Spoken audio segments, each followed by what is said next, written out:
Ayo, segera download Quran Tadabbur, tafsir dalam genggaman Anda.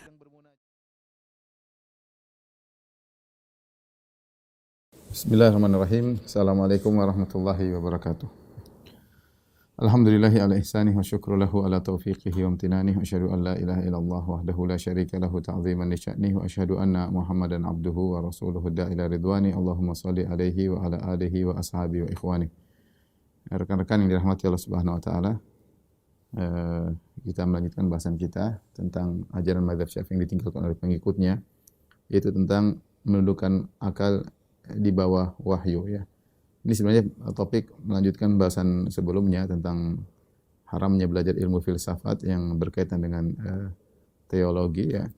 Telah kita ketahui bahwasanya para filsuf Yunani, ya, mereka sama-sama menggunakan akal mereka, namun mereka berselisih dalam banyak hal, ya.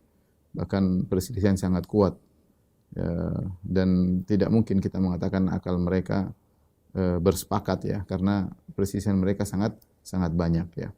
Namun meskipun demikian, betapa banyak kaum muslimin yang terpesona dengan pendapat-pendapat para filsuf sehingga menjadikan apa yang mereka tetapkan seakan-akan sebagai suatu yang pemikiran yang absolut, ya, yang tidak bisa ditolak, ya, kebenaran yang pasti, al-qat'iyatul aqliyah, yaitu perkara-perkara kebenaran akal yang pasti dan tidak mungkin salah.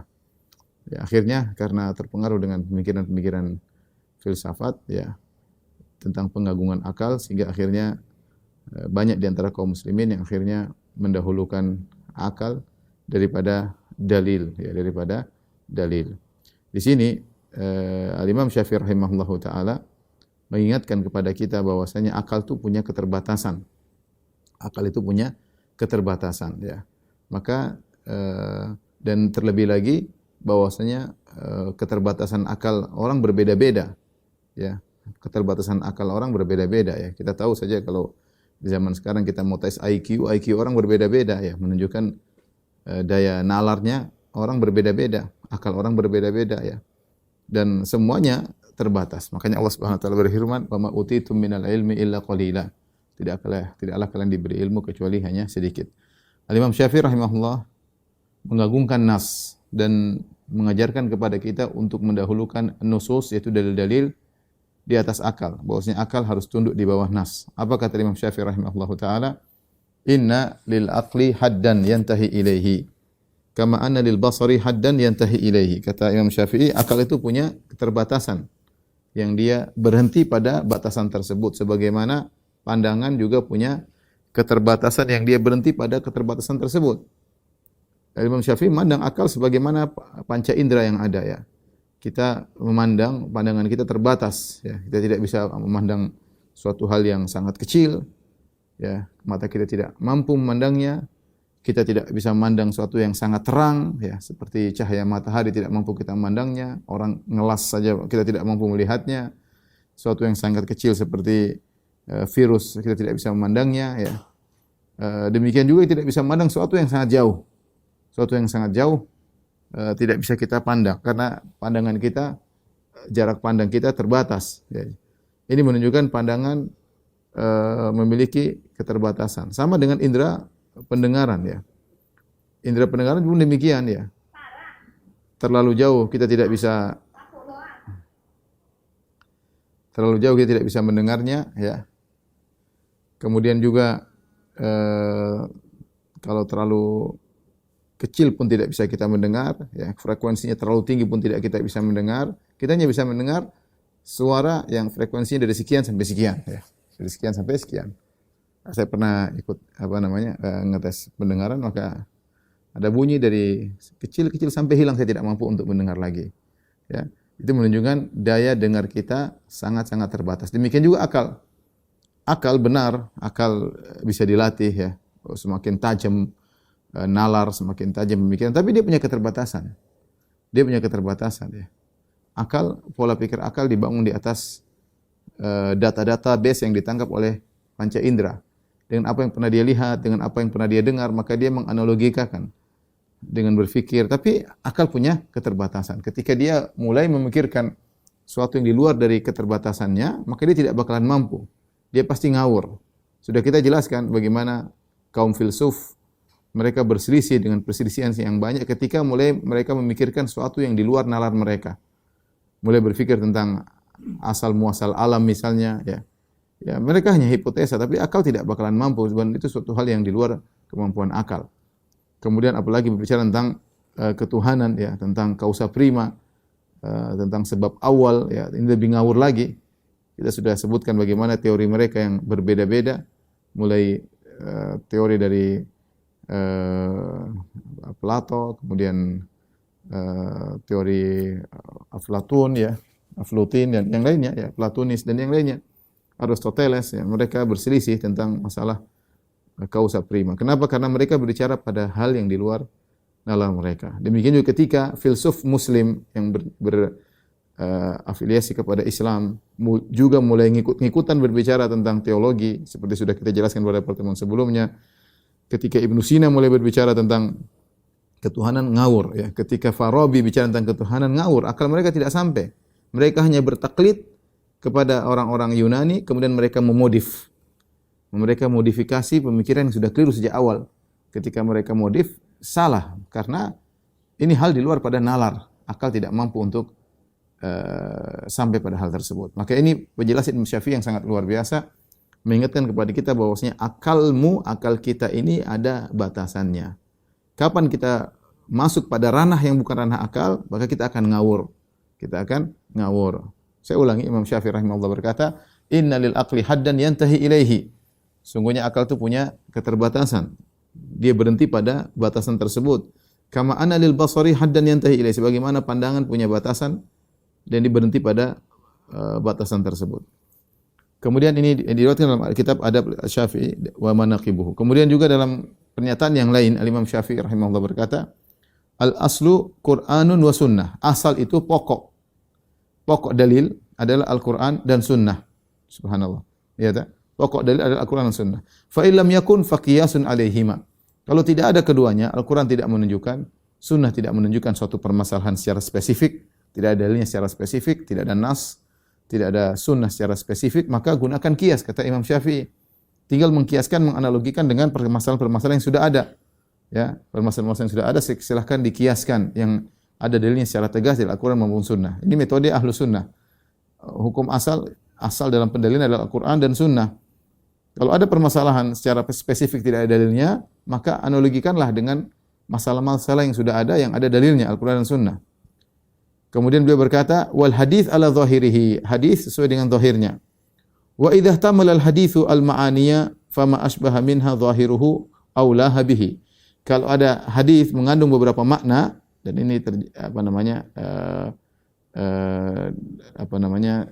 datang dalam beberapa lafal, terkadang satu lafal mengandung beberapa makna, maka Imam Syafi'i mengatakan yang paling benar adalah yang paling sesuai dengan zahirnya.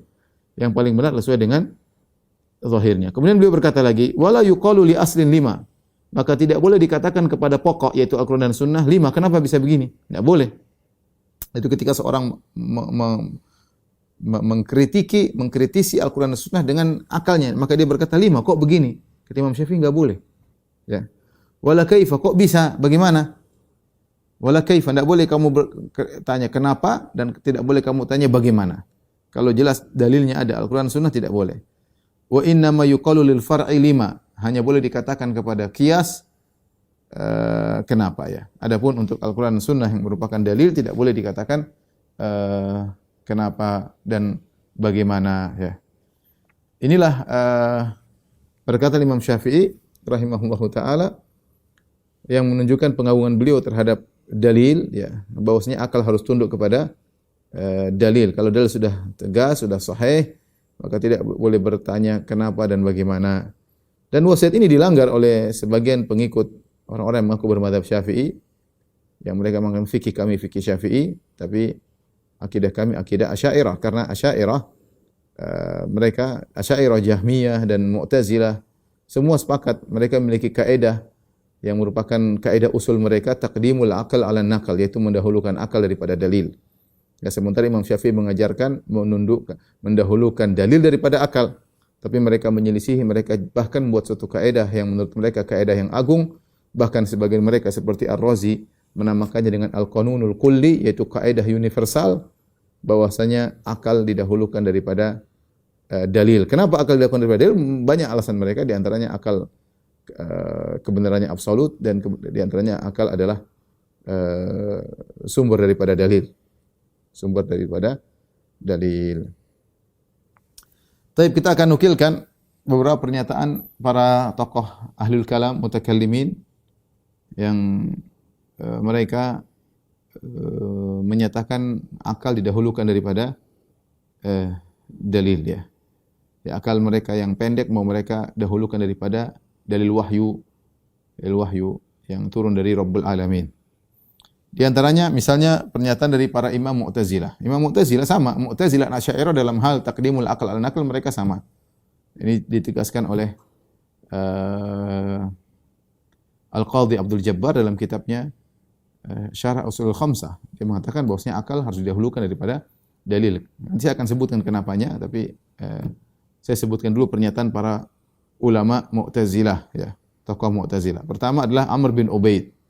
Amr bin Ubaid sebagaimana pernah kita sebutkan, dia mengikuti Wasil bin Atha ya, Wasil bin Atha yang merupakan keduanya adalah murid dari, atau Wasil bin Atha adalah murid dari Hasan al-Basri. Kemudian dia nyeleneh, dia i'tazal, dia menyempal, menyendiri.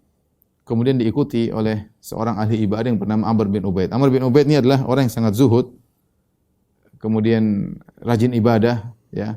Sehingga banyak orang terpedaya, bahkan sebagian penguasa senang dengan Amr bin Ubaid karena dia zuhud, sangat jauh dari namanya dunia, dia tidak ingin dunia, kelihatan sekali. Sehingga para penguasa senang orang seperti ini, orang yang disangka punya ilmu namun kelihatan tidak suka dengan dunia ya. Tidak suka, sehingga ketika dekat dengan penguasa tidak nampak dia mencari dunia. Sehingga banyak orang terpedaya dengan zuhudnya Amr bin Ubaid, suka nangisnya Amr bin Ubaid, dan ini bahaya kalau ahlul bid'ah ternyata zuhud, suka nangis misalnya dalam ibadah-ibadahnya, banyak orang awam terpedaya. Di antaranya Amr bin Ubaid, tokoh Mu'tazilah, ya, yang dia di antara akidah Mu'tazilah adalah Qadariyah, ya, bahwasanya seorang berhak melakukan tanpa campur tangan Allah Subhanahu wa taala. Al-Imam Dzahabi berkata, menyampaikan riwayat tentang sikap Amr bin Ubaid yang mendahulukan akal daripada dalil. Wa qala Mu'adz bin Mu'adz. Mu'adz bin Mu'adz berkata, sami'tu Amran yaqulu, aku mendengar Amr bin Ubaid berkata, in kana tabbat yada Abi Lahab fi lauhil mahfuz, fama lillahi ala bini Adam hujjatun. Kata dia, kalau tabbat tiada Abi Lahab, celaka kedua tangan Abu Lahab, yaitu Abu Lahab sudah dinyatakan divonis di neraka jahanam di lauhil mahfuz, maka Allah tidak punya hujjah terhadap hamba-hambanya. Artinya dia menolak, dia tidak ada di lauhil mahfuz pernyataan seperti ini. Kalau seandainya sudah ditakdirkan di lauhil mahfuz, tabbat yada Abi Lahab, berarti percuma dong. Allah tidak akan bisa punya hujjah untuk menyiksa Abu Lahab. Karena Allah sudah takdirkan terlebih dahulu Abu Lahab di neraka. Ini logika ya. Logika. Ya, sehingga seakan-akan dia menolak takdir. Bagaimana? Tabbat yada Abi Lahab, kedua tangannya sudah celaka, yaitu sudah divonis masuk neraka di lauhil mahfuz. Ya, bagaimana Allah kemudian ingin menegakkan argumentasi dan hujah di hadapan Abu Lahab? Makanya dia tolak, dia bilang enggak ada di lauhil mahfuz tabbat yada Abi Lahab. Akal, menolak takdir. Ya. Kalau orang yang awam logis ya, sehingga menerima logika tersebut ya, sebagaimana yang disampaikan oleh Amr bin Ubaid. Kemudian Mu'adz bin Mu'adz berkata, wa sami'tu dzakara hadits Shadiqul Masduq. Suatu hari aku mendengar dia menyebutkan hadis tentang As-Shadiqul Masduq, hadis Ibnu Mas'ud. Ya. Tentang inna ahdakum yajma'u khalquhu fi batni ummi arba'ina yauman. Ya, tentang hadis Ibnu Mas'ud. Ibnu Mas'ud mengatakan, telah menyampaikan kepadaku Nabi sallallahu alaihi wasallam bahwa Shadiqul Masduq, dan Nabi adalah jujur dan dibenarkan. Kenapa Ibnu Mas'ud memberi muqaddimah hadis tersebut dengan perkataan Muhammad sallallahu alaihi wasallam Nabi adalah Shadiqul Masduq, benar dan dibenarkan, karena isi hadisnya berkaitan dengan masalah takdir. Ya, bahwasanya malaikat akan utus, kemudian meniupkan ruh, kemudian mencatat takdir janin tersebut, bikatbi ajalihi wa rizkihi wa amalihi syaqiyyin am sa'id, dicatat rezekinya, ajalnya, masuk neraka atau masuk surga dicatat. Maka menurut Amr bin Ubaid enggak masuk akal. Ya. Kata Mu'adz bin Mu'adz, satu hari aku mendengar dia berbicara tentang hadis Shadiqul Masduq. Dia komentar, kata Amr bin Ubaid, "Lau sami'tu al-A'masya yaquluhu lakadzabtuhu." Kalau saya dengar Al-A'mash langsung dia meriwayatkan hadis dari Ibnu Mas'ud dari Nabi, saya akan mengatakan kau pendusta wahai A'mash. Ya. Dia nekat, padahal hadisnya sahih. Perawi-perawinya semua terpercaya, tapi dia bilang kalau saya ketemu A'mash itu seorang perawi hadis yang thiqah ya. Kalau saya ketemu dia meriwayatkan, saya akan bilang kamu pendusta. Kenapa? Dia mengatakan pendusta karena menurut dia hadis ini tidak logis, tidak masuk akal. Menurut akalnya Amr bin Ubaid. Ila angkol sampai Amr bin Ubaid berkata, walau sami'tu Rasulullah sallallahu alaihi wasallam yaqulu la radattuhu. Seandainya saya dengar langsung Nabi ngomong hadis ini, saya akan tolak. Saya akan tolak. Ini kata Amr bin Ubaid. Kenapa? Karena logikanya menurut dia enggak logis. Hadis tersebut enggak logis. Ya.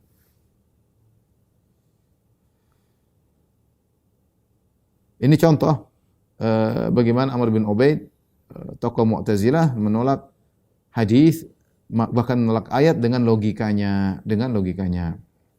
Di antara tokoh Mu'tazilah juga yang terkenal mengagungkan, mendewakan akal dan mendahulukannya daripada dalil adalah Ibrahim An-Nadhdham. Ibrahim An-Nadhdham salah seorang tokoh Mu'tazilah yang kalau kita buka buku-buku Al-Maqalat tentang akidah-akidah firqah-firqah yang menyimpang, kita pasti mendapati pernyataan Ibrahim An-Nadhdham. Ya, dinukil perkataan secara khusus oleh para ulama yang menulis tentang pemikiran-pemikiran firqah-firqah. Bahkan disebutkan Ibrahim An-Nadhdham ini wafat pada tahun 220 Hijriah, masih abad ketiga. Lihat Amr bin Ubaid abad kedua. Sezaman dengan zaman tabi'in. Amr bin Ubaid di zaman tabi'in. Ya, ketemu dengan Hasan al-Basri, Wasil bin Atha' muridnya Hasan al-Basri. Kemudian Ibrahim An-Nadhdham, Ibrahim An-Nadhdham ini gurunya Al-Jahid. Jahid seorang adib yang ahli bahasa dari tokoh Mu'tazilah juga yang sangat mengagungkan Ibrahim An-Nadhdham. Disebutkan oleh Az-Zahabi bagaimana dia meninggal pada tahun 220 Hijriah akibat jatuh dari kamarnya karena mabuk, karena dia mabuk ya. Menurut Ibrahim An-Nadhdham ya, dia mengatakan bahwasanya akal bisa menasakh dalil. Ya, kalau kita tahu namanya dalil dinasakh dengan dalil, dimansuhkan oleh dalil yang lain. Ayat memansuhkan ayat yang lain. Man nansakh min ayatin aw nunsiha na'ti bi khairin min aw mithlaha. Tidaklah kami menasakh satu ayat ya. Jadi ayat bisa dinasakh dengan ayat, hukum bisa dinasakh dengan hadis yang lain. Suatu hadis dinasakh, dimansuhkan hukumnya dengan hadis yang lain ya. Tapi kalau dia enggak, dia punya pendapat yang lain, dia mengatakan akal bisa memansuhkan dalil. Akal bisa memansuhkan dalil. Al-Imam Ibnu Qutaibah yang wafat 276 Hijriah menyebutkan tentang hadis-hadis sahih yang didustakan oleh An-Nadhdham. Ada hadis-hadis sahih didustakan oleh Ibrahim An-Nadhdham. Ibrahim An-Nadhdham yang dikenal dengan teorinya Tafratun Nadhdham. Ini sebenarnya saya mau bahas pada pertemuan kemarin, tapi waktunya enggak cukup dan rumit ya. Ya ada ada 3 hal yang tidak logis ya. Yang pertama adalah Al-Kasbul Asy'ari. Yang kedua adalah Ahwal Abi Hashim, tokoh Mu'tazilah, Ahwal Abi Hashim. Yang ketiga adalah Tafratun Nadhdham. Ini 3 hal yang dikatakan oleh para ulama enggak logis. Dia ini Ibrahim An-Nadhdham yang katanya sangat logis, bahkan menolak hadis karena logikanya, ternyata dia membuat teori juga yang tidak logis, yang didustakan oleh para ulama yang lain. Kamu punya teori namanya Tafrah, itu juga tidak logis. 3 hal yang tidak logis. Al-Kasbul Asy'ari, teori kasb menurut Asy'ari. Yang kedua Ahwal Abi Hashim. Ya, yang ketiga adalah Tafratun Nadhdham. Ya. Ini ketika berbicara tentang masalah Al-Jauhar Al-Fard. Tapi kita tidak bahas sekarang. Ini saya ingin menyampaikan bahwasanya Ibrahim An-Nadhdham ini seorang tokoh Mu'tazilah yang mendewakan akal, tetapi dia sendiri membuat teori yang tidak masuk akal menurut orang-orang berakal. Dia sendiri bikin teori tidak masuk akal menurut orang berakal. Baik. Apa yang dia katakan? Ibnu Qutaibah berkata, "Fahadhihi aqawilun Nadhdham qad bayyannaha." Kata Ibnu Qutaibah, salah seorang ulama salaf, dia berkata, inilah pendapat-pendapat An-Nadhdham yang telah kami jelaskan. Wa ajabnahu anha, dan kami telah bantah pemikiran-pemikirannya. Walahu aqawilu fi ahadits yadda'i 'alaiha annaha munaqidatun lil kitab. Wa ahadits yastabshi'uha min jihati hujjatil aql. Dan di sana juga ada hadis-hadis yang lain yang Ibrahim An-Nadham mengaku-ngaku bahwasanya hadis-hadis tersebut bertentangan dengan Al-Qur'an. Taib, kalau itu mungkin ya. Hadis-hadis dhaif mungkin.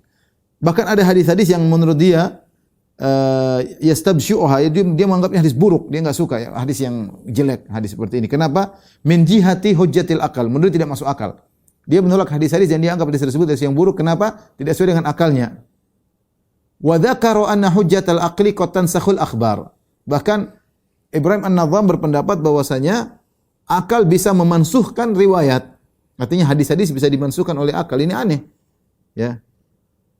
Ini pendapat Ibrahim An-Nadham. Ini tentu adalah hal yang tidak benar, benar-benar memurnikan, mendewakan akal tanpa dalil ya. Demikian Abdul Qahir Al-Baghdadi juga menyatakan bahwasanya Ibrahim An-Nadham membolehkan riwayat-riwayat mutawatir, terjadi kedustaan pada riwayat mutawatir. Kita tahu riwayat mutawatir itu la yumkin at-tawatu ar-ruwat 'ala al-kadhib, yaitu apa itu mutawatir? Mutawatir itu hadis yang diriwayatkan oleh banyak perawi. Banyak perawi dari berbagai macam tempat yang mustahil mereka bersepakat untuk dusta membuat hadis ini, enggak mungkin. Karena orangnya berbeda-beda dari daerah sana ya, kemudian riwayatnya banyak. Kalau hadis mutawatir berarti sangat sahih ya. Hadis ahad saja yang meriwayatkan kurang dari 10 sahabat, kalau sahih kita bilang sahih. Ya. Apalagi kalau hadisnya ternyata meriwayatkan lebih dari 10 sahabat. Kemudian di bawahnya juga bisa lebih dari banyak tabi'in. Ya, sehingga jalurnya sangat banyak. Ketika jalurnya sangat banyak, maka mustahil mereka ini sepakat dusta. Makanya dikatakan hadis mutawatir hadis sangat sahih. Hadis sahih bertingkat-tingkat, yang paling sahih yang mutawatir. Kemudian hadis ahad yang sahih. Ya. Sehingga tidak diragukan akan kebenarannya karena perawinya sangat banyak. Mustahil mereka berdusta. Ya. Misalnya gampangnya gini, ada kejadian misalnya kejadian di mana? Di Bintaro misalnya. Ada kejadian di Bintaro. Kemudian terjadi masalah di depan suatu masjid misalnya. Masjid As-Sunnah misalnya ada masalah. Banyak orang yang lihat kejadian tersebut, banyak yang lihat. Akhirnya kemudian berita tersebar dari 100 orang dengan orang berbeda-beda. Ada orang Jawa, ada orang Bugis, ada orang Banten, ada orang Betawi, ada orang ini, ada anak kecil, ada orang tua. Semua tapi ceritanya sama. Telah terjadi perkelahian di depan masjid misalnya. Tidak mungkin kita bilang mereka semuanya dusta. Tidak mungkin mereka sempat berkumpul sebelumnya kita sepakat dusta ya, enggak mungkin. Karena yang meriwayatkan banyak. Ini contoh misalnya sederhana tentang hadis mutawatir, perawinya sangat banyak dengan berbagai macam daerah yang mustahil mereka sepakat untuk dusta. Tetapi ketika hadis mutawatir tersebut bertentangan dengan akalnya Ibrahim An-Nadham, maka dia mengatakan mungkin saja mereka berdusta. Ya. Kata Abdul Qahir Al-Baghdadi, min fadha'ihi qauluhu bi anna al-khabar al-mutawatira ma'a khuruji naqilihi inda sami'il khabar anil hasr wa ma ikhtilafi himamihin naqilin wa ikhtilafi dawaihim yajuzu an yaqa'a kadhibu hadha ma'a qawlihi bi anna min akhbaril ahad ma yujibul ilma daruriyya. Di antara fadaihnya, perkara yang memalukan dari Ibrahim An-Nadham, dia berkata khabar mutawatir yang diriwayatkan oleh banyak orang ya, padahal semangat motivasi mereka untuk meriwayatkan juga berbeda-beda ya. Kata dia mungkin terjadi kedustaan pada khabar mutawatir. Namun anehnya dia sendiri Ibrahim An-Nadham mengatakan ada hadis ahad yang mungkin menimbulkan ilmu yang qat'i, ilmu yang daruri, yaitu ilmu yang absolut ya. Jadi aneh. Semua ini kembali kepada akal dia. Menurut dia ada hadis yang ahad, hadis ahad itu perawinya kurang dari 10. Ya, dia bilang ada hadis ahad tetapi ilmu yang dibawakan oleh hadis tersebut bisa jadi absolut, pasti. Sebaliknya ada hadis yang perawinya banyak, kata dia bisa jadi perawinya dusta, dan ini aneh. Kontradiksi dari pemikiran An-Nadham. Dan ini di antara kengawurannya, hal yang memalukannya. Bagaimana dia mengatakan hadis ahad bisa menimbulkan ilmu yang yakin, sementara hadis mutawatir mungkin bohong perawinya ya. Ini amburadul ya. Ya. Di antara tokoh Mu'tazilah seperti Az-Zamakhsyari ya. Beliau mengatakan Contohnya dalam tafsir surat Yusuf ayat 111 beliau berkata, karena konun hukum yang dijadikan sandaran adalah sunnah, ijma' dan qiyas setelah dalil akal. Akal dulu, baru dia mengatakan jadi patokan sunnah, ijma' dan qiyas. Setelah dalil akal, akal yang lebih dahulu daripada sunnah, ijma' dan qiyas. Ya, jelas dia mendahulukan akal. Kemudian dia berkata juga, wala taqna' bir riwayah an fulan wa fulan wamshi fi dinika tahta rayati sultan. Kata dia, jangan kau terima begitu saja riwayat dari fulan dan fulan, itu perawi-perawi, jangan kau terima. Berjalanlah dalam agamamu di bawah bendera sultan, tapi berjalanlah engkau di agama, maksudnya sultan akal. Ikutlah akalmu, jangan sekedar terima fulan enggak. Kau punya akal, jalani akal tersebut. Jalan engkau sesuai dengan akalmu, jangan segera menerima riwayat fulan an fulan ya.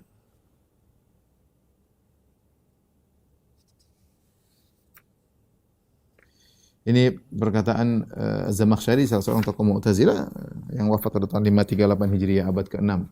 Punya tafsir namanya Tafsir Al-Kasyaf.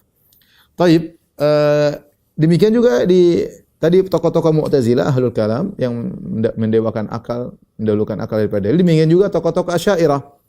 Tokoh-tokoh Asy'ariyah, ya. Mereka kalau menurut akal mereka tidak benar, mereka tolak. Seperti Ibnu Furaq, ya. Ibnu Furaq wafat pada 6 Hijriah. Ya.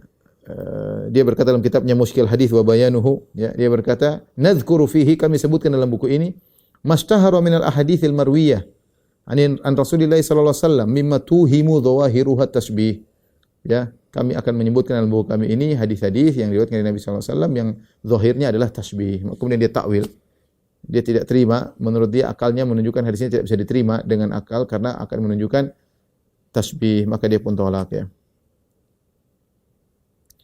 Kemudian juga seperti Abdul Qadir Al-Baghdadi, dia mengatakan, "Wa mata sahal khabaru wa lam yakun matnuhu mustahilan." Ya, kapan setelah khabar suatu khabar sudah sah dengan syarat, kalau riwayatnya sahih dengan syarat wa lam yakun matnuhu mustahilan, yang penting matanya tidak mustahil, ya. Matanya tidak mustahil, maka dikembalikan lagi kepada akal, ya. Yang paling getol dalam membahas ini adalah Ar-Razi, Fakhrul Razi, ya. Fakhruddin Ar-Razi, wafat 606 Hijriah. Muhammad bin Umar bin Husain, Fakhruddin Ar-Razi, wafat 606 Hijriah, dalam beberapa bukunya, ya.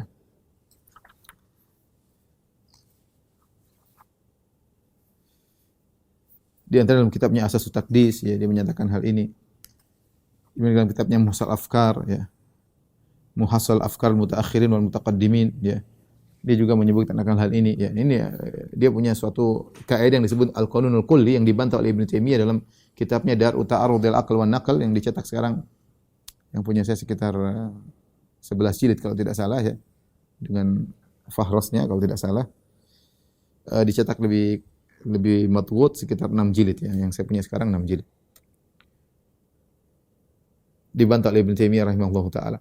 Taib, Ar-Razi dia berkata tentang Al-Qanunul Kulli, kaidah universal, ya, bahwasanya akal didahulukan daripada dalil, ya. Ini bukan hal yang baru dibawa oleh Ar-Razi. Ar-Razi hanya ngekor kepada orang-orang Mu'tazilah sebelumnya, ngekor kepada Amr bin Ubaid, ngekor kepada Ibrahim An-Nazzam, ngekor kepada Zamakhsyari, ngekor kepada pendahulu-pendahulunya, ya. Dia berkata, "I'lam anna dalail al-qat'iyyah al-aqliyyah idza qamat ala thubuti syai'in thumma wajadna adillatan naqliyatan yush'iru dhahiruha bi khilafi dzalik fa hunaka la yakhlu hal min ahadi umurin arba'ah." Kata dia, kalau kita punya dalil yang akli, yang qat'i, yang absolut, kita sudah yakin ada sesuatu yang absolut. Ya, ini absolut ini kan nisbi juga sebenarnya, menurut siapa? Ya. Sudah kita jelaskan, kita jelaskan insyaallah kita ulang bagaimana orang-orang aqlaniyin dari Yunaniyun, mereka semua menganggap pemikiran mereka absolut, ternyata mereka berselisih. Padahal absolut harusnya enggak boleh terjadi perselisihan. Dia mengatakan kalau telah tegak dalil akli, dalil akal yang absolut, kemudian ada dalil nakal, itu dalil nakli maksudnya yang dinukil, maksudnya Al-Quran dan Sunnah, yang menyelisihi. Dia bayangkan ada dua penyelisihan, dalil akal yang absolut diselisih oleh dalil nakal, maka ada 4 kemungkinan. Ya. Imma an yasduqa muqtadal aql wan naql fa yalzam tasdiqu naqidain wa huwa muhal. Ini dua bertentangan sekarang. Kemungkinan pertama, bagaimana kita mensikapi dua hal yang bertentangan antara akal dengan dalil? kita benarkan dua-duanya. Kalau kita benarkan dua-duanya, maka kita telah membenarkan dua hal yang kontradiktif dan ini mustahil. Tidak mungkin kita bilang timur sekaligus barat, utara sekaligus selatan, ya, atas sekaligus bawah, nggak mungkin. Ya, kalau kita benarkan dua-duanya, berarti kita mengumpulkan dua hal yang kontradiktif. Ini kemudian pertama. Kemudian kedua, wa imma an nubtilahuma fayulzim takdziban naqidain wa huwa muhal. Atau kita dustakan dua-duanya. Kalau kita dustakan dua-duanya sama, raf'un naqidain muhal. Kita dustakan dua-duanya juga adalah sesuatu yang mustahil, sama saja. Sebagaimana kita membenarkan dua-duanya mustahil, kita dustakan dua-duanya juga mustahil. Kita bilang tidak timur juga tidak barat, ya mustahil. Kalau tidak timur berarti barat, kalau tidak barat berarti timur. Kita bilang tidak timur tidak barat. Sebagaimana mustahilnya kita mengatakan sekaligus barat dan timur. Kita bilang orang itu posisinya barat dan timur sekaligus mustahil. Kita bilang juga orang itu tidak timur, tidak barat juga mustahil. Itsbatun naqidain karaf'in naqidain. Ya, menetapkan dua hal yang kontradiktif sama dengan menafikan dua hal kontradiktif sama-sama mustahil. Kemudian yang ketiga, wa imma an tukdzaba adh-dhawahir naqliyah wa tusdaqa adh-dhawahir al-aqliyah. Yang ketiga adalah kita membenarkan akal dan kita menolak zahir daripada nas-nas. Dan yang keempat, wa imma an tusaddaqa adh-dhawahir naqliyah wa tukadzdzab adh-dhawahir al-aqliyah. Atau sebaliknya yang keempat, kita dustakan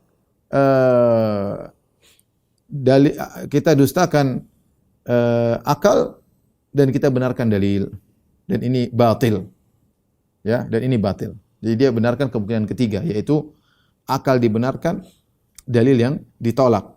Kenapa kalau kemungkinan keempat tidak mungkin? Kenapa? Li'annahu la yumkin an na'rifa sihhatal dhahir naqliyah illa idza arafna bid-dalail aqliyah. Karena kita tidak mungkin mengetahui kebenaran dalil naqli yaitu nas kecuali dengan akal. Ya. Illa idza arafna bid-dalail aqliyah itsbat as-sani wa sifatihi wa kayfiyat dalalatil mu'jizat ala sidqi Rasulullah sallallahu alaihi wasallam wala sara al-qadu fi dalil aqliyah qati'a sara al-aqlu muttahaman ghairu maqbul al-qawl walau kana kadzalika la kharaja an yakuna maqbul al-qawl fi hadhihi al-usul wa idza lam tathbut hadhihi al-usul kharajat ad-dalail naqliyah an kauniha mufidatan fa thabata an al-qad fi al-aql li tashih an-naql yufdhi ila al-qad fi al-aql wa an-naql ma'an wa innahu batil. Saya akan jelaskan, nanti antum bisa baca dalam buku saya sendiri. Baik, saya akan jelaskan ini perkataan Razi dalam Asasus Taqdis. Ya. Dia mengatakan begini. Ya. Akal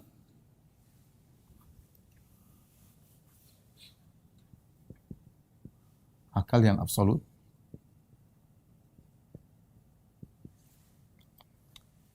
VS ya.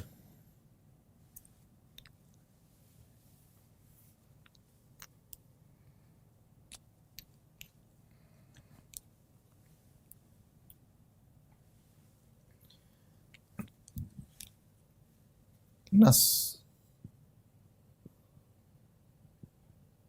Al-Quran atau As-Sunnah.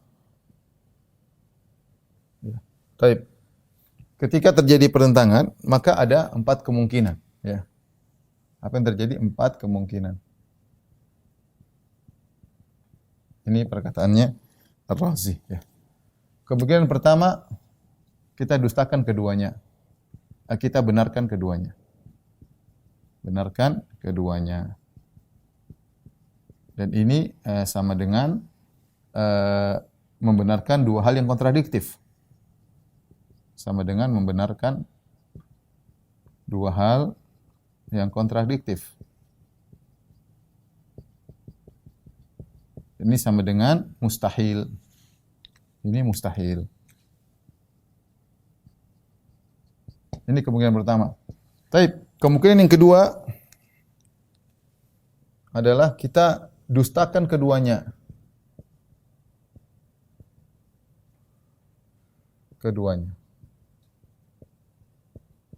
Ini berarti sama dengan sama dengan menafikan dua hal yang kontradiktif.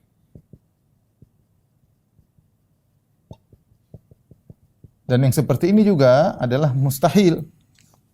Ini juga mustahil.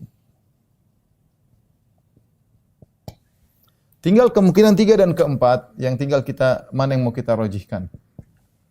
Tinggal kemungkinan ketiga dan keempat.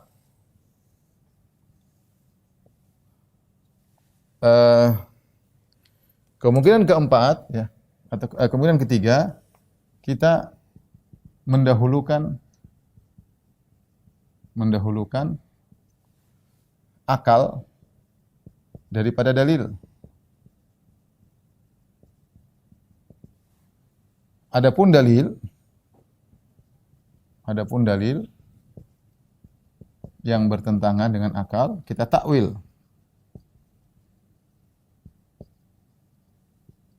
Akal kita harus takwil.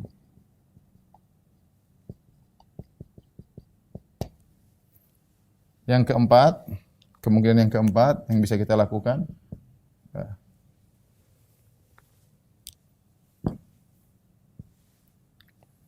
yang keempat, kita mendahulukan dalil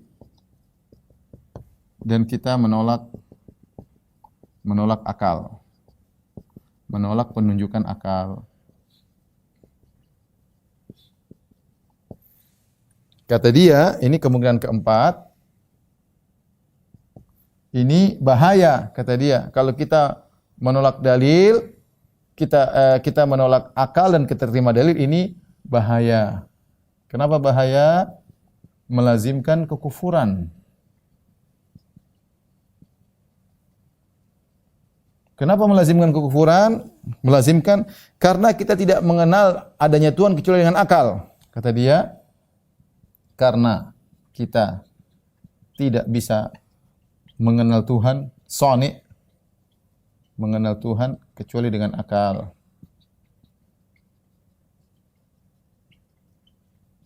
Kemudian juga kita tidak mengetahui kebenaran mukjizat Rasul.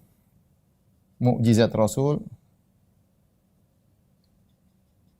kecuali dengan akal. Jadi maksud dia, kita membenarkan Al-Quran, membenarkan Tuhan, membenarkan Rasul pakai akal. Nah, kalau kita sejak awal mencela akal, berarti batalah pembenaran kita kepada Tuhan dan kepada Rasul. Ini dalilnya Ar-Razi. Sehingga kata dia, mau tidak mau kita harus menempuh metode ketiga. Ya, ini yang disebut dia sebut dengan Al-Qanun Al-Kulli. Kaidah universal, ya. Kaidah atau undang-undang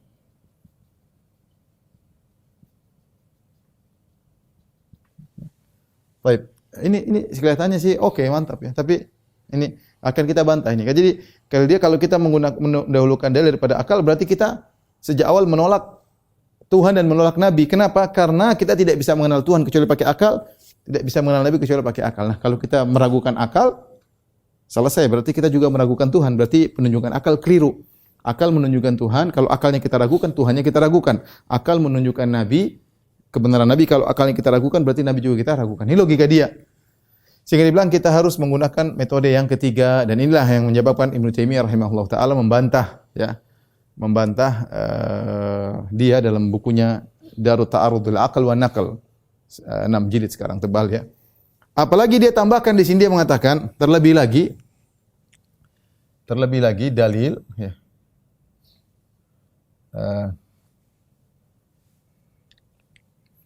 Dia tambahkan sini, ya. Terlebih lagi dalil biasanya, ya, dalil dhanni. Dalil dasarnya adalah dhon, persangkaan. Nanti dia akan sebutkan dalil, terlebih lagi dalil biasanya dhon. Ya, saya tidak bilang seluruh, tapi dohir ini dia mengatakan seluruhnya.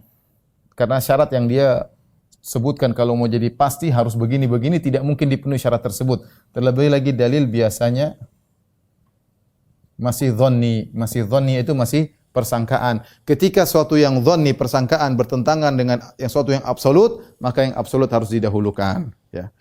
Ini, ya, perkataan Razi. Jadi dia mengatakan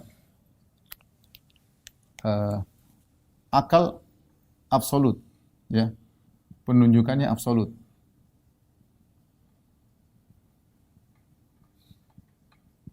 Maksudnya apa? Tidak nisbi ya. Ya. Adapun dalil untuk diyakini harus memenuhi persyaratan.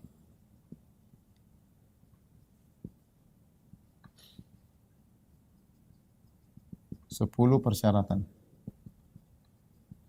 Jika tidak, maka dzan, maka hanyalah persangkaan. Ini akal-akalan dia saja ya. Untuk menolak akal, ya. Untuk menolak apa? Dalil ya.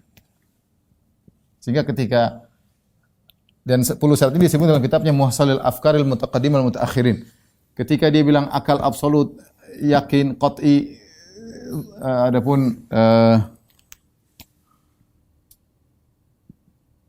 adapun dalil dhanni ya, dhanni, maka kalau dhann lawan qat'i, qat'i yang menang. 10 syarat tersebut saya bacakan di sini.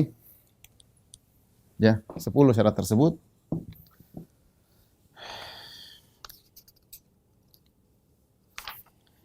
Dia mengatakan masalah dalil lafzi la yufidul yakin illa inda tayaqquni umurin asyarah. Bahwasanya perkara dalil secara lafal, dalil lafal ya, bukan dalil akal ya, tidak bisa memberikan keyakinan kecuali jika terpenuhi 10 persyaratan. Yang pertama ismatu ruwati mufradil alfaz wa i'rabuha wa tasrifuha wa adamul isyraq wal majaz wa naql wa takhsis wa bil ashkhas wal azmina wa adamul idmar wa ta'khir wa taqdim wa nasakh. Disebutkan 10, saya bacakan. Dari lafal tidak bisa memberi faedah keyakinan kecuali jika telah diyakini terpenuhnya 10 perkara. Yang pertama terjaganya para perawi kosakata lafal-lafal dari tersebut. Perawi harus maksum. Ya, ini persyaratan pertama tidak bisa dipenuhi. Kemudian yang kedua i'rabnya juga terjaga, tasrifannya. Yang ketiga tidak boleh ada isyraq, tidak ada lafal yang bermakna ganda. Yang keempat tidak ada majaz. Yang kelima tidak ada perubahan makna. Yang keenam tidak ada pengkhususan untuk individu tertentu atau pengkhususan pada zaman tertentu. Yang ketujuh tidak ada idmar, itu lafal yang disembunyikan. Yang kedelapan tidak adanya takdim dan takhir.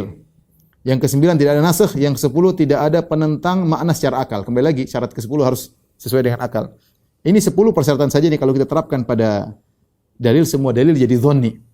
Ini 10 syarat yang dipasang oleh Razi, kalau kita pasang pada dalil semuanya menjadi dhanni, sehingga dengan demikian dia mengatakan akal absolut kalau berlawanan dengan dalil yang dhanni maka arah akal harus didahulukan. Ini kira-kira pembahasan tentang kenapa Asy'ariyah dan Mu'tazilah dan Ahlul Kalam mereka mendahulukan akal daripada dalil ya. Tapi bagaimana kita bantah ya? Bantahannya banyak ya. Bantahan terhadap mereka ya. Banyak. Ibnu Taimiyah menyebut 40 lebih atau 50 kali 50 bantahannya. Dalam Darul Ta'arudul Aql wan Naql ya. Dan Ibnul Qayyim juga menukil bantahan yang banyak dalam kitabnya As-Sawa'iqul Mursalah. As-Sawa'iqul Mursalah atau ikhtisar oleh Al-Musili ya, Mukhtasar As-Sawa'iqul Mursalah. Dia sebutkan juga puluhan bantahan dan dia mengatakan ini hanya sekedar salah satu dari percikan dari bantahan guru kami Syekhul Islam Ibnu Taimiyah rahimahullahu taala ya. Ibnu Taimiyah bantahan sangat banyak. Kita bantahan secara sederhana ya. Baik, pertama, kalau akal yang jadi patokan, maka akal siapa? Ini saja tidak bisa dijawab. Akal siapa yang menjadi patokan? Akal siapa yang menentukan absolut ataupun tidak absolut? Akal siapa yang dianggap absolut? Ya. Jawabannya akal siapa? Mu'tazilah kah? Jahmiyah kah? Jahm bin Safwan kah? Ja'ad bin Dirham kah?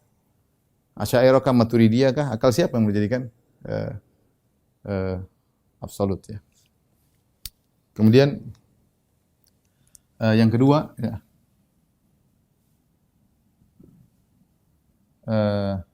terbukti mereka yang mendewakan kaidah ini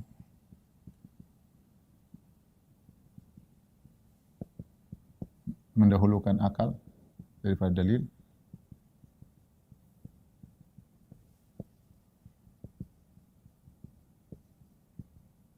ternyata saling berselisih. Saling berselisih. Ya, contoh dalam banyak hal. Ya. Jangan ditinjau dari kelompok berbeda-beda mereka berselisih. Ditinjau dari satu kelompok pun mereka berselisih. Saya kasih cuan ya. Ditinjau dari perbandingan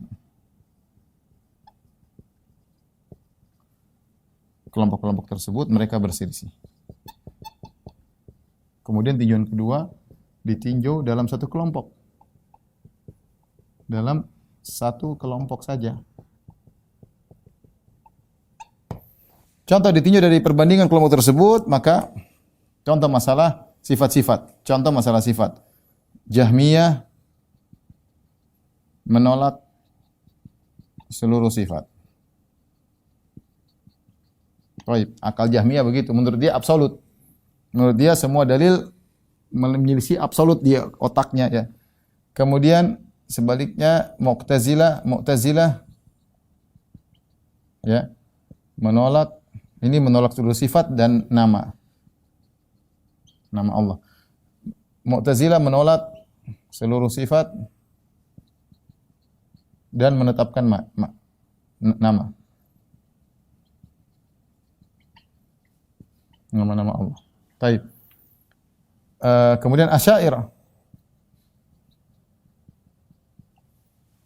sendiri terpecah menjadi mutaqaddimin, Asy'ariyah terdahulu, Asy'ariyah belakangan.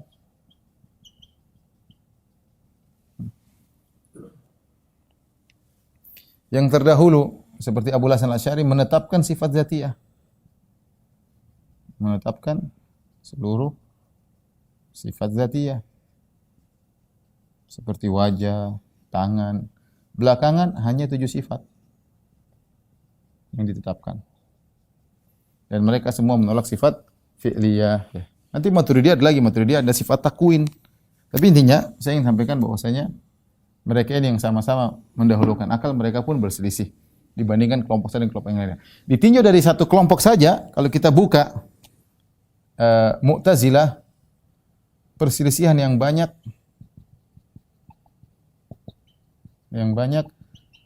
antara sesama Mu'tazilah.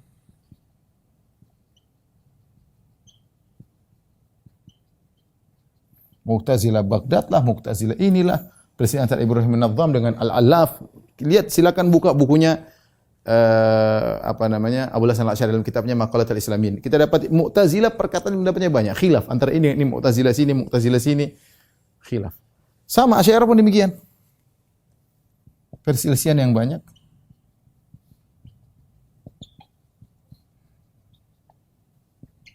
Di antara Asy'ariyah sendiri.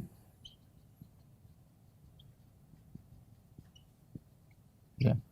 Misalnya dalam permasalahan dalil a'rad dibantah, Al-Ghazali bantah, kemudian Ibnu Hajar bantah. Sementara yang lain mengambil a'rad benar ya. Kemudian juga masalah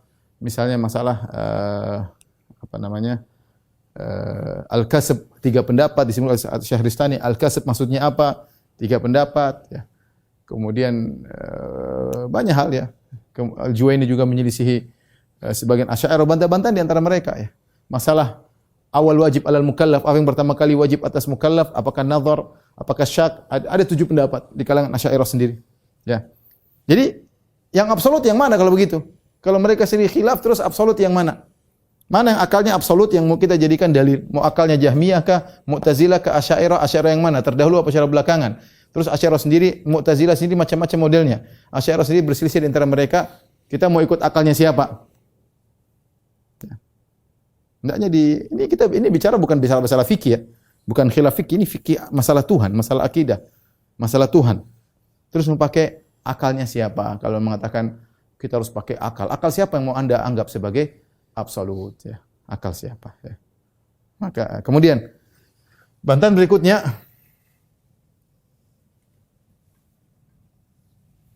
sangat mudah ya. 3.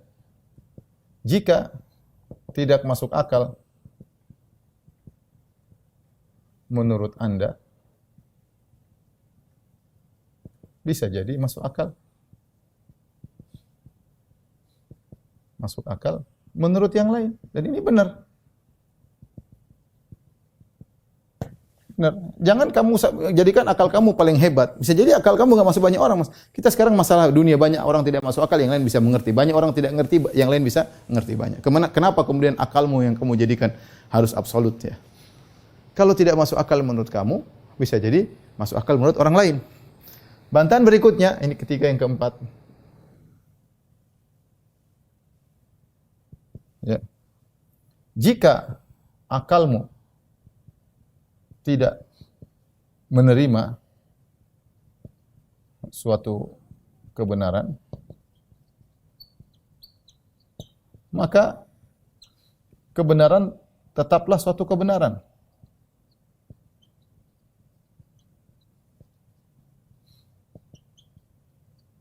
Kebenaran bisa ditunjukkan dengan dalil yang lain.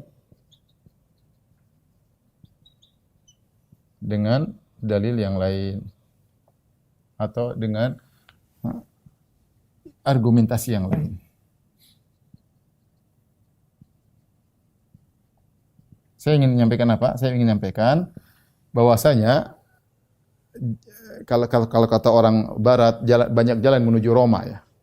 Kalau kamu tidak bisa lewat jalan sini menuju Roma, mesti banyak jalan lain. Masih banyak jalan lain ya. Kita bilang banyak jalan menuju Mekah. Menuju Mekah bisa, kalau kamu tertutup jalan ini, bisa lewat jalan lain. Ketika akalmu tidak bisa menunjukkan pada sesuatu, mungkin ada dalil yang lain yang tidak mesti dalil akal. Kebenaran bisa diketahui dengan banyak, bisa dengan dalil akal, bisa dengan dalil melihat, bisa banyak dalil, tidak harus dengan akal. Ketika akalmu buntu, bisa jadi kebenaran tersebut ditunjukkan oleh yang lain. Bukan berarti akalmu tidak menerima, berarti itu tidak benar. Belum tentu. Bisa ditunjukkan pada dalil oleh pendalilan yang lain. Dan ini sangat logis. Contoh saya sederhana. Ada orang, keberadaan seorang di rumah, bisa banyak dalil yang menunjukkan dia di rumah. Bisa dengan kita lihat sendalnya, berarti di rumah. Atau kita bisa lihat mobilnya parkir di rumah. Atau kita bisa dengar suaranya. Ketika kita lihat sendalnya tidak di rumah, jangan kita bilang orang itu enggak lagi di rumah, sendalnya enggak ada. Belum tentu. Lihat mobilnya ada. Sendalnya enggak ada, mungkin dimasukkan dalam rumah. Mobilnya ada, berarti dia tidak sedang keluar. Ketika kita lihat mobilnya tidak ada, bukan berarti orang tidak ada. Bisa jadi mobilnya dipinjam, ternyata kita dengar suaranya ya. Jadi kalau akalmu tidak bisa menunjukkan sesuatu, bukan berarti sesuatu tidak benar. Akalmu ya sudah, masih banyak dalil yang lain. Makanya Ibnu Taimiyah membuat kaidah ada mudalil muayyan la yadullu ala adamil madlul muayyan. Tidak adanya satu dalil tertentu tidak menunjukkan suatu yang tertentu itu tidak mesti ada. Karena bisa jadi suatu tertentu itu ditunjukkan oleh banyak dalil, banyak indikator. Ketika satu indikator tidak bisa menunjukkan, mungkin ada indikator yang lain. Yang terakhir yang saya bahas ya, yang syubhat yang disampaikan ini, syubhat disampaikan oleh Ar-Razi tadi dalam Asasut Taqdis dan juga disampaikan oleh sebelumnya oleh Abdul Qadir Al-Qadi Abdul Jabbar dalam kitab Syarh Ushul Khamsah di Mu'tazilah. Dia mengatakan apa? Akal yang menunjukkan adanya Tuhan. Kalau begitu, kalau begitu, akal sumber kebenaran. Menolak akal sama dengan menolak sumber kebenaran, sama dengan menolak Tuhan, menolak adanya Tuhan. Ini selalu yang mereka gembar-gemborkan. Kata mereka, akal yang menunjukkan adanya Tuhan, yang menunjukkan adanya Nabi juga akal. Kalau gitu akal sumber kebenaran. Nah, kalau kita menolak akal, berarti kita menolak sumber kebenaran. Kalau kita menolak sumber kebenaran sama dengan kita menolak adanya Tuhan. Apa yang ditunjukkan oleh akal? Ya, bantahannya sederhana, ikhwan. Saya kasih logika begini. Sekarang saya logikakan akal, saya logika ya. Akal, logika, tukang beca. Tuhan, kita logikakan misalnya dokter. Baik. Ada seorang ingin berobat, dia pergi ke suatu tempat, dia tanya tukang beca, Pak, ada dokter nggak? Saya sakit apa? Sakit paru-paru misalnya. Oh, sana ada dokter yang bagus tentang paru-paru. Bapak tahu? Iya Pak, saya kenal itu dokter laris, banyak orang datang, kata tukang becak. Akhirnya si fulan ini mengatakan, ayo Pak antarin saya dong ke dokter paru-paru tersebut. Naiklah dia tukang becak, dibantarlah tukang becak ke dokter paru-paru tersebut. Ketika sampai ke dokter, kemudian diperiksa, ya, diperiksa oleh sang dokter, dokter kasih resep. Setelah dokter kasih resep, resep tersebut dibawa sama si fulan. Kemudian kata tukang becak, Pak saya lihat resepnya dong. Resepnya, ini obatnya gini. Kata tukang becak, oh ini resepnya nggak benar ini. Jangan percaya sama dokter itu. Saya tanya sama antum sekalian para pemirsa. Ketika antum menjadi posisi fulan, antum percaya kepada tukang becak atau ke dokter? Yang menunjukkan tukang dokter adalah tukang becak. Tapi ternyata resepnya dokter tidak sesuai dengan otaknya tukang becak. Mana yang antum ikuti? Ikut tukang becak atau tukang dokter? Atau ikut dokter? Sini perhatikan. Ketika si fulan ini mengatakan, maaf Pak, saya percaya sama dokter. Loh, Bapak gimana? Yang menunjukkan kamu itu dokter saya, tukang becak. Saya yang tunjukkan dia dokter.